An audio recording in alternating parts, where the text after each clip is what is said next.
Good morning. Welcome to the online sermon for the 14th Sunday of Pentecost of 2021. Welcome to Beck's Lutheran Church. The full service should be released later. Don't have much in the way of announcements except to reiterate some of the things that I have been announcing lately.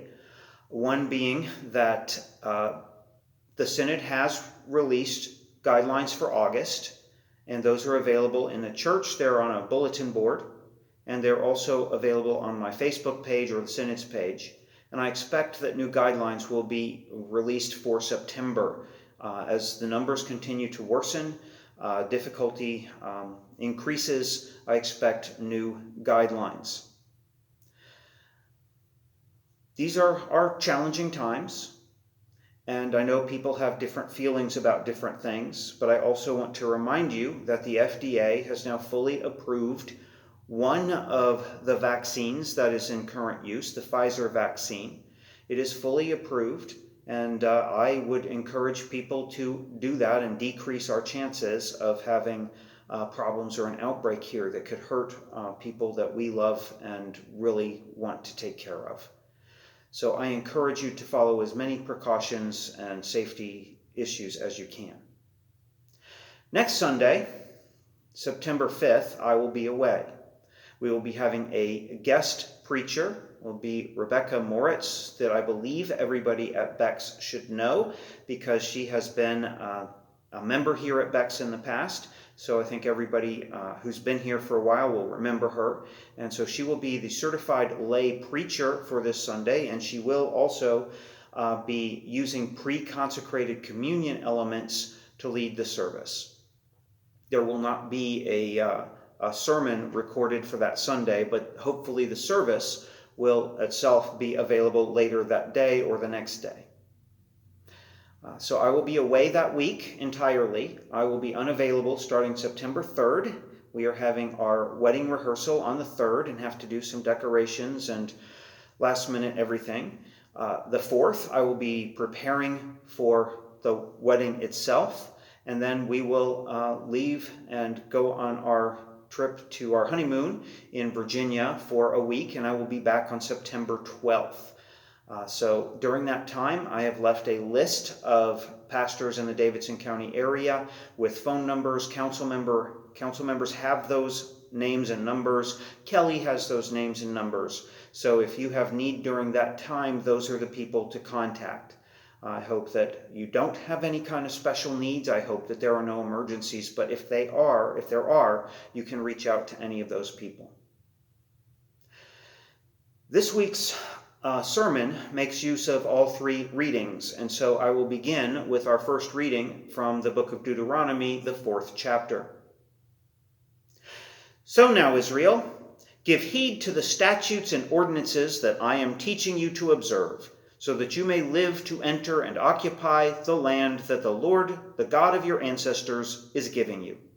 You must neither add anything to what I command you, nor take away anything from it, but keep the commandments of the Lord your God with which I'm charging you. You must observe them diligently, for this will show your wisdom and discernment to the peoples, who when they hear all these statutes will say, surely this great nation is a wise and discerning people. For what other great nation has a God so near to it as the Lord our God is whenever we call to him? And what other great nation has statutes and ordinances as just as this entire law that I am setting before you today? But take care and watch yourselves closely, so as neither to forget the things that your eyes have seen, nor to let them slip from your mind all the days of your life. Make them known to your children and your children's children. Our second reading comes to us from the 1st chapter of the book of James. Every generous act of giving with every perfect gift is from above, coming down from the Father of lights, with whom there is no variation or shadow due to change. In fulfillment of his own purpose, he gave us birth by the word of truth, so that we would become a kind of first fruits of his creatures. You must understand this, my beloved. Let everyone be quick to listen, slow to speak, slow to anger. For your anger does not produce God's righteousness. Therefore rid yourselves of all sordidness and rank growth of wickedness, and welcome with meekness the implanted word that has the power to save your souls. But be doers of the word and not merely hearers who deceive themselves. For if any are hearers of the word and not doers, they're like those who look at themselves in a mirror, for they look at themselves and on going away immediately forget what they were like. But those who look into the perfect law, the law of liberty, and persevere, being not hearers who forget, but doers who act, they will be blessed in their doing. If any think they are religious and do not bridle their tongues, but deceive their hearts, their religion is worthless. Religion that is pure and undefiled before God the Father is this: to care for orphans and widows in their distress, and to keep oneself unstained by the world. The gospel reading today comes to us from the 7th chapter of Mark. Now, when the Pharisees and some of the scribes who had come from Jerusalem gathered around Jesus, they noticed that some of his disciples were eating with defiled hands, that is, without washing them. For the Pharisees and all the Jews do not eat unless they thoroughly wash their hands, thus observing the tradition of the elders. And they do not eat anything from the market unless they wash it. And there are also many other traditions that they observe, the washing of cups, pots, and bronze kettles. So the Pharisees and the scribes asked Jesus, "Why do your disciples not live according to the tradition of the elders, but eat with defiled hands?" He said to them, "Isaiah prophesied rightly about you hypocrites, as it is written, 'This people honors me with their lips, but their hearts are far from me. In vain do they worship me, teaching human precepts as doctrines.' You abandon the commandment of God and hold to human tradition." Then he called the crowd again and said to them, "Listen to me, all of you, and understand. There's nothing outside a person that by going in can defile, but the things that come out are what defile.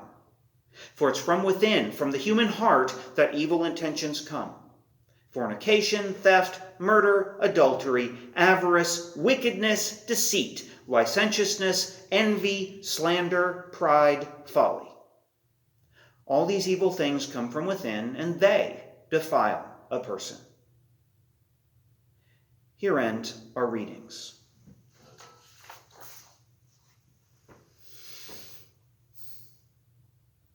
Call me Israel.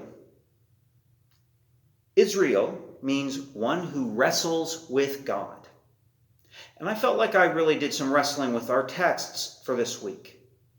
And don't feel left out by that Moby Dick paraphrase. You can be called Israel too, since we're all called to wrestle with God.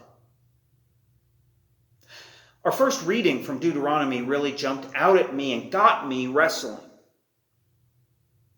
As churches face decline, great decline in recent years, COVID notwithstanding, as we see that we have lost generations worth of people going from basically my generation on down, we find fewer and fewer members of those generations as parts of the church.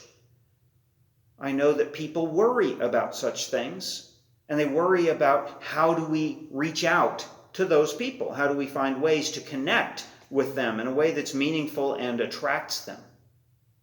So I found myself thinking about how younger generations hear things. How those who weren't raised in churches hear things. They hear a lot of language and phrases that they don't really understand. They're things that may be common to people who are gathered here in this room from time to time, but they're not common outside of it anymore. We're facing generations who've never been exposed to any of those things. Used to have a seminary professor for homiletics, for preaching. And one of his greatest pet peeves seemed to be when people used that church language without a lot of depth or meaning behind it. They just used it because everybody knows what they're talking about. Whenever you would get up there and start saying these kinds of things, he would say, "Language is Zion, language is Zion," meaning it's kind of a secret code only for those who are within. And so people who weren't raised in churches simply don't understand the same allusions, images, ideas, and language that are often used in the church. Think about how they hear things like some of the King James language that we actually still use in the Lord's Prayer. How much of it do they actually understand and know what it even means? And how much of it is just kind of vacuous to them that they just don't get? Or how do things like the Greek words of the Kyrie, for instance, how does some of the specialized vocabulary come across to them? And then I wonder how they hear readings like our first lesson this morning. Deuteronomy is all about law. In fact, the name of the book itself means second law. As the author of the book presents it, Deuteronomy is all about Moses and his last address to the people of Israel. Deuteronomy restates or revises the law of the other 4 books of the Torah, the first 5 books of the Bible. It's kind of a new law for a new time. It's an update for a very specific time in the history of Israel. It comes about during the reign of King Josiah, who is often seen as someone who was going to be the Messiah, who was going to turn everything around and get Israel back on the right track and make it strong and proud and powerful again. He's living more than 600 years after the time of Moses. And there's a new emphasis on worship of the Jewish God and all the different laws that go with it. King Josiah ordered the destruction of worship sites scattered throughout the land outside of the temple in Jerusalem. The temple in Jerusalem was to be the only authorized worship site. They felt that all the others were too easy to be corrupted, or they're worshiping different deities or whatever. And then during repairs that were being made on the temple in Jerusalem, a book was discovered that re-emphasized and reinterpreted Jewish law. That book was composed for Josiah's reign and his reforms. And it was the Book of Deuteronomy. Maybe not exactly as we have it, but close enough for our purposes today. The Book of Deuteronomy is set during the end of the wilderness wandering. The people stand on the very verge of entering the promised land, though Moses himself won't get to go in. Moses in our reading is telling the people that these laws are there so that they can enter and then so that they can stay in the promised land. Moses emphasizes that the people can't add or take away anything from these words, and then goes on to talk about how wonderful the law is. He says people outside Israel are going to look at these laws, and they're going to say, surely this great nation is a wise and discerning people. What nation has a God so near like this? What other nation has statutes and ordinances as just as this entire law that I'm setting before you? And our lesson concludes with Moses commanding that these laws need to be taught to the children and the grandchildren of those who are standing present with him. Now, the law that Deuteronomy is talking about here is, first of all, the book of Deuteronomy itself, as taking precedence even over the other books of the Torah. Then, to a lesser extent, the rest of the Torah, which again, remember, is the first 5 books of the Bible. It means law or instruction in Hebrew. And then back to how I'm thinking about how outsiders, how younger generations often view such things, hear such things. Sometimes I think about my students at Guilford Technical Community College. Most of them are younger than I am. We're dealing with people from the millennials who are kind of aging out of that population now and going down to Generation Y and beyond to the younger people. One semester I had this guy in my New Testament class who was very concerned with biblical law, And he actually stated that he felt that the Constitution of the United States needed to be changed or replaced with biblical law. I asked him which biblical laws he would want to see us use. And he gave me this surprised face, just completely stunned that anyone would even ask the question, which laws? Because to him, he's echoing what those nations are supposed to say, which is, wow, this is a wise and discerning people. But a lot of my other students, in fact, more of them, many more of them, are a lot more suspicious of biblical law, and they usually know more about it. There was an interview once on the Colbert Report, Stephen Colbert. There was a politician who was trying to emphasize the placing of the Ten Commandments outside all the courthouses. And Stephen Colbert just asked a simple question, what are the Ten Commandments? And the guy could name one or two, and that was it. He had no idea what he was even talking about. And often that's the case with us when we're talking about biblical law. We don't know what it contains. But every semester I get students who read books, who watch YouTube videos, and who learn about and know about some of these things in the law. They know that biblical law doesn't allow mixed fabric garments. And honestly, I didn't look at the tag on this when I put it on. Doesn't allow different seeds to be planted in the same field. It permits and regulates slavery. And by slavery, I mean slavery, not indentured servitude, not an apprenticeship. This was slavery for life where people were not free to choose and not free to leave. The law permits one to sell a daughter into slavery. There are some special circumstances and there's special provisions you have to make, but you can still do it. The law penalizes a rebellious child with death, penalizes Sabbath violations with death, penalizes an unmarried rape victim with having to marry her rapist, and so on. And so, if asked what other nation has laws as just as these laws, many of my students would answer, well, just about any other nation has more just laws. These laws aren't laws most of us would want governing us. My students find it hard to praise these laws as Moses does. And things like this actually become an obstacle, a barrier between them and the church, between them and Christianity, sometimes driving them away from it and sometimes leaving them with a great deal of hurt and anger. And yet these are the people that we most crave to get into our pews and into our programs and into the life of our church. These are the people that we want to reach out to. So where does it leave us when biblical laws aren't seen as positive anymore, when young people just don't see them the way previous generations did? And these are questions that the church as a whole, in these days of change and decline, really have to wrestle with.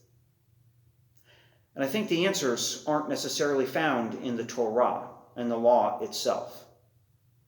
Maybe they're found in a variety of other places, including the prophets, but today I think that we will find some helpful answers in the books of James and Mark.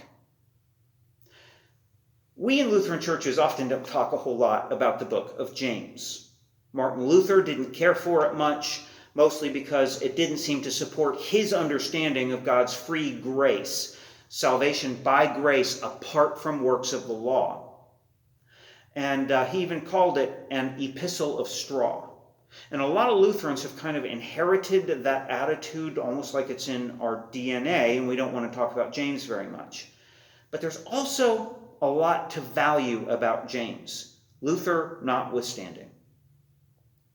The author calls people to live their faith honestly and through action. He has no patience for those who wish to do nothing except sit somewhere and have faith, whatever that means. He calls for works to accompany faith, necessarily. And in our reading for today, identifies what all that fundamentally means. What does it mean to follow the law? And then to do works? What does it mean to live true religion? Well, it never means for him to go sit in a room and believe something. No, to him, he defines it very clearly for us. True religion is to care for orphans and widows in their distress and to keep oneself unstained by the world. That's it. That's the law. That's works. That's true religion. James isn't calling for us to follow the Torah and all the 613 laws contained therein. He's calling for us to do this: care for orphans and widows in their distress, and to keep oneself unstained by the world. That's it. That is true religion. None of those fiddly details or questionable ethical stances on slavery and women and so on. And you know what? When we summarize things like this, when we echo what James does and we try to live what James says, to care for orphans and widows in their distress and keep oneself unstained by the world, the younger generation can get behind that kind of thing. Serving and caring and making a real, tangible difference in the world. James elsewhere says, if you see somebody who's hungry or cold, don't just say, be full and warm. Do something about it. Do something about it, or you've done nothing at all. And now that we have finished our reflections on the bread of life over these last several weeks, we find that our gospel changes themes today. In the Gospel of Mark, Jesus is debating with some scribes and Pharisees about the law. He accuses them of making human traditions more important than God's law or than human beings. This people honors me with their lips, but their hearts are far from me. In vain do they worship me, teaching human precepts as doctrines. Some Pharisees were fearful that what they took in could harm them spiritually. Now, when it talks about washing hands, when it talks about watching things from the market, please keep on doing that. In fact, wash your hands more than usual. This isn't about spiritual cleanliness. This is about physical hygiene. Please do that. But nevertheless, Jesus corrects them that it's what comes out of us that corrupts us, that can harm us, not what goes into us. Jesus later in this gospel summarizes the whole of the law in a way that sounds a lot like James. The most important commandment, answered Jesus, is this: Hear, O Israel, the Lord our God, the Lord is one. Love the Lord your God with all your heart and with all your soul and with all your mind and with all your strength. And the second, greatest commandment, is this: love your neighbor as yourself. There is no commandment greater than these. When we think about reforms for our own times, when we think about trying to attract new people to our churches, and again, those are often people who have really never been churched. Maybe they've gone a couple times with their grandma during the summers or something like that, but often they were raised entirely devoid of church connections. Or they've walked away from church in distaste or disgust over things that go on there. When we think about attracting these people, trying to reach out to them, when we try to reach out to new people, younger people, well, James and Mark have some helpful pointers. The summary of the law and gospel is enough. We're not saved by obedience to the law. Jews never ever claimed that. They didn't follow Torah laws to try to earn salvation. They did it, as it says in Deuteronomy today, to be able to enter the land and be able to retain the land. It's as simple as that. We're not saved either by obedience to any law. We are saved entirely by grace. Free grace, unmerited, unearned grace. And then we respond to grace by acting in love toward God, neighbor, self, and enemy. When we manage to finally let go of all the fiddly details, when we manage to recognize that the laws of Israel and Deuteronomy, however well they may or may not have fit in their own time and place, They don't fit with our own understandings of morality today. When we let God be God, when we admit that we don't have God in a nice, tidy little box so that we can know everything about God and manipulate God with just a handful of our behaviors, when we acknowledge all that, that's when we start to discover true religion, as James calls it.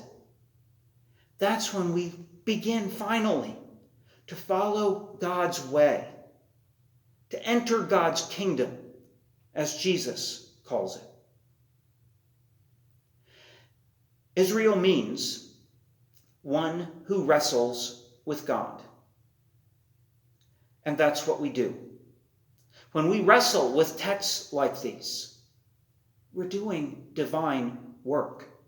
When we allow ourselves to let go of all the details of Deuteronomy and embrace the basis of the law, the foundation of the law from James and Jesus, that's when we find true religion. And when we become the active, serving, loving church that we are called to be. When we become appealing to people who have long since rejected institutional religion for precisely the lack of these things, like being active, serving, and loving. When we live out the faith that we've been given, when we live out the salvation that already is in your hands, has already been given to you freely and without earning, this is when we become what God's people need. We become the example of following Jesus. Call me Israel. I hope I can call some of you Israel. A lively, wrestling faith is what connects us to God, to those living outside these walls, outside our property, and to our future. Love God, love neighbor, love self, love enemy. That right there is the whole of the law. The rest is nothing but commentary. Amen.